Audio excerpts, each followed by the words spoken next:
চাকরিতে কোটা বাতিলের নতুন কর্মসূচি ঘোষণা করেছেন আন্দোলনরত শিক্ষার্থীরা। আজ সারা দেশে বাংলা ব্লকেট কর্মসূচি পালন করবেন তারা। শনিবার দুপুরে ঢাকা বিশ্ববিদ্যালয় কেন্দ্রীয় লাইব্রেরির সামনে থেকে বিক্ষোভ শুরু করে শিক্ষার্থীরা। পরে ক্যাম্পাসের বিভিন্ন সড়ক প্রদক্ষিণ করে মিছিলটি শাহবাগ মোড়ে অবরোধ করে ঘোষণা করেন নতুন কর্মসূচি বাংলা ব্লকেটের। এ সময় কোটা পুনর্বহালের রায় বাতিল করার আহ্বান জানান তারা। শিক্ষার্থীরা বলেন, বৈষম্যের বিরুদ্ধে লড়াই করে বাংলাদেশ স্বাধীন হয়েছে, কিন্তু দুঃখজনক হলো কোটার মাধ্যমে আবারও প্রতিষ্ঠা করা হয়েছে বৈষম্যমূলক সমাজ। তাই সবার কণ্ঠে একই দাবি, সরকারি চাকরিতে বাতিল হোক কোটা পদ্ধতি। জানান, আন্দোলন সফল না হওয়া পর্যন্ত রাজপথ ছাড়বেন না তারা।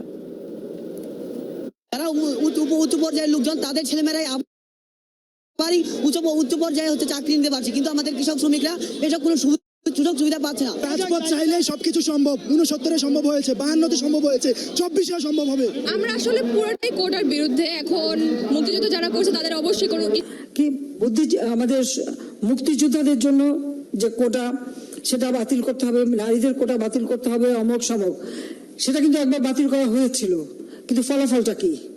পাবলিক সার্ভিস কমিশনের পরীক্ষার হিসাব যদি দেখা যায়, তখন দেখা যাবে যে আগে যেখানে কোটা থাকতে মেয়েরা যে পরিমাণ সুযোগ পেত, সেই পরিমাণ সুযোগ কিন্তু এই কয়েক বছরে আর পায়নি। এটা হলো বাস্তবতা। এমনকি অনেক অনেক জেলা, প্রত্যন্ত অঞ্চল, সে অঞ্চলের মানুষগুলো কিন্তু বঞ্চিত থেকে গেছে, তারাও চাকরি পাচ্ছে না। হাইকোর্ট ইতিমধ্যে, এবং এইরকম বঞ্চিত হওয়ার কারণেই কেউ মামলা করে, হাইকোর্ট একটা রায় দেয়। হাইকোর্টের রায় আমরা সবসময় সেটাই মেনে নেই, কিন্তু আমরা দেখলাম যে এখন কোটা বিরোধী আন্দোলন আবার গড়ে তোলার চেষ্টা হচ্ছে। লেখাপড়া বাদ দিয়ে এখন কোটা বিরোধী আন্দোলন করে, সেখানে মেয়েরাও করে। এখানে আমার একটা প্রশ্ন আছে, যারা এর আগে কোটা বিরোধী আন্দোলন করেছিল তারা পাবলিক সার্ভিস কমিশনে কতজন পরীক্ষা দিয়েছিল আর কতজন পাস করেছে, সেই হিসাবটাকে বের করা দরকার।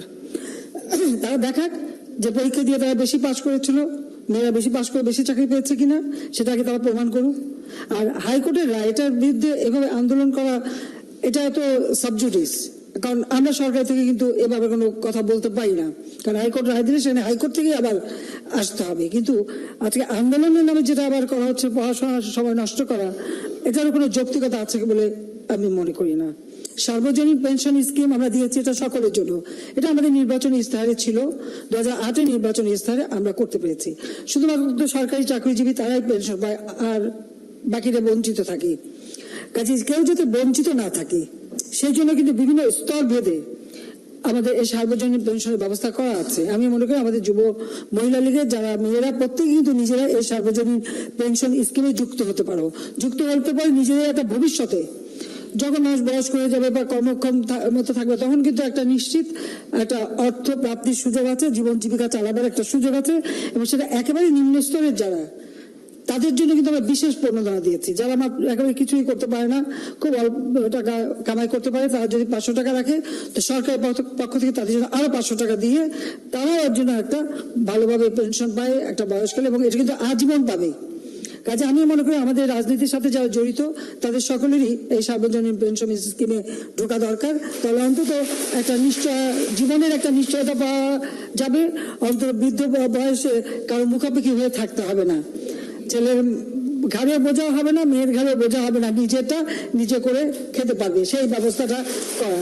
কারণ আমরা ক্ষমতা আসার পরে বয়স্ক ভাতা, বিধবা ভাতা, স্বামী গৃহতা বা পরিত্যক্ত ভাতা, প্রতিবন্ধী ভাতা, বিভিন্ন আমরা ভাতা পরিবর্তন করে, এটা কিন্তু আওয়ামী লীগ প্রথম করে সরকার আসার পরে।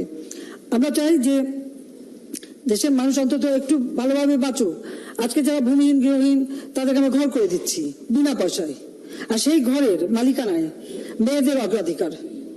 ঘর, তার সঙ্গে সঙ্গে মেয়েদেরকে কিন্তু আমরা সমানভাবে ভাগ দিয়ে সেই ঘরগুলি আমরা দিচ্ছি, অর্থাৎ প্রত্যেকটা ক্ষেত্রে। এবং আমি প্রথম এসে মেয়েদের কর্মক্ষেত্রে প্রাইমারি শিক্ষায় 60% নারীরা জায়গা পাবে। এই প্রাইমারি শিক্ষক নিয়োগের ক্ষেত্রে 60% আমরা মেয়েদের জন্য করে দিয়েছিলাম কোটা, যে এখানে সব চাকরি মেয়েরা আগে পাবে। তো সেইভাবে কিন্তু সবসময় মেয়েদেরকে একটা স্বাবলম্বী করার পদক্ষেপ আমরা নিচ্ছি।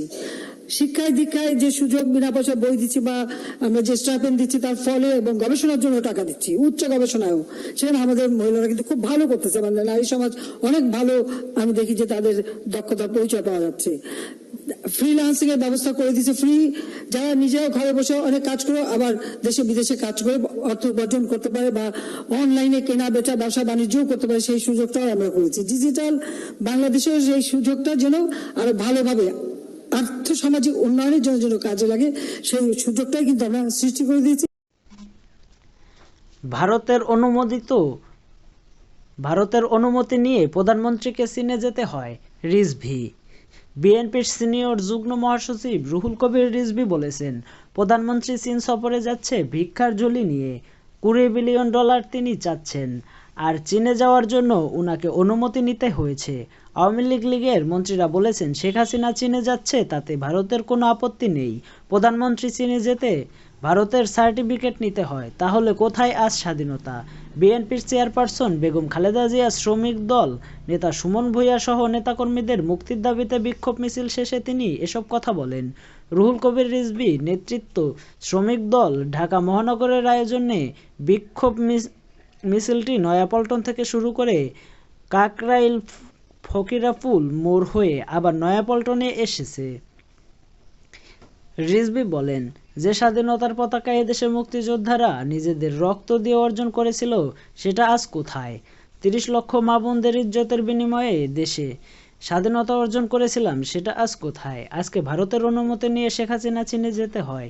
এই লজ্জা আজকে এই জাতি এই কাজ বেগম খালেদা জিয়া কখনো করেননি।